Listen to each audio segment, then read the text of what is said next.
귀신이 내어 쫓기는 역사를 통해서 어둠의 세력이 마귀가 잡고 있는 그 한 사람의 인생의 어둠의 단면을 밝히 비추기 위해서 마귀를 쫓아내는 사건, 즉 하나님의 나라는 귀신을 내어 쫓는 일부터 시작했다라고 볼 수도 있고, 이 귀신이 물러가는 모습을 바라보면서 하나님의 나라가 저와 여러분에게 임하였다고 하는 하나의 예시적인 증명을 해주고 있습니다. 그리고 아울러 귀신뿐만 아니라 인간이 겪는 모든 질병조차, 특히 베드로의 장모가 열병에 걸려 힘들어하고 있을 때 치료해 주심으로써 아무 문제 없게끔 만들어 주셨습니다. 이 귀한 놀라운 역사가 있었다는 사실을 기억하신다면 아름다운 사건이 될 수 있으리라 생각됩니다. 이렇게 해서 드디어 예수님을 그들이 찾아왔습니다. 문제는 뭐냐면 하나님의 나라 전파되면서 그들 마음이 고무됐습니다. 흥분되어졌습니다. 왜냐하면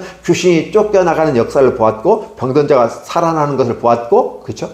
회복되는 걸 보았습니다. 그리고 건강한 모습으로서 수종을 들 정도로, 죽어가는 거의 사람이 수종을 들 정도로 회복이 됐다는 사건은 증명된 것입니다. 그러므로 말미암아 저들은 하나님의 나라가 이렇게 우리에게 온 거야? 라고 들떠 있어서 행복했습니다. 그런데 그 하나님의 나라의 핵심인 예수 그리스도가 그 자리에 없었다는 사실입니다. 예수님은 한적한 곳에서 기도하고 계셨습니다. 그래서 딱 아침에 나 보니까 그들에게는 메시아, 예수께서 없으신 거예요. 그래서 막 제자들은 정신없이 찾아다녔습니다. 찾아다니는 이유가 뭘까요? 사람들이 주님을 찾습니다. 그런데 어디 가셨습니까? 라는 부분이에요. 어떻게 보면 제자들의 입장에서는 예수님에 대해서 어디 가셨습니까? 말도 없이 이런 식의 이제 얘기하는 것처럼 느껴지기도 합니다. 그리고 당신을 향해서 그는 looking for, 찾고 있습니다. 라는 게 아니라 당신을 찾고 있습니다. 예수님께서 그래 나를 찾는단 말이야?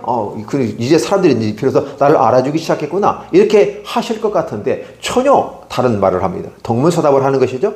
우리가 다른 마을로, 가까운 마을로 가서 복음을 전도하자. 나는 이를 위해서 왔노라 하시고. 그래서 예수께서 이 땅에 오신 목적을 분명하게 해주십니다. 내가 복음을 전하기 위해서 왔다라는 부분이에요. 이 복음을 전하기 위해 왔다. 전도하러 왔다, 이 부분인데, 이 나라를 다른 말로 바꾸면 하나님의 나라가 이 땅에 임하도록 하기 위해서 왔다. 그래서 하나님의 나라가 이 땅에 임하는 방법이 복음을 전하는 것이다. 하나님의 나라는 아는 자가 하나님의 나라에 들어가는데 어떻게 알 것인가? 비로소 하나님의 말씀을 전할 때, 구약에서는 선지자들을 말미암아 신약에서는 사도들을 말미암아 전해준 복음. 근데 그 정점에 누가 있었다? 예수님이 계셨다라는 부분이에요. 그림자로서 바라보면서 하나님과 소통했던 선지자들의 모습.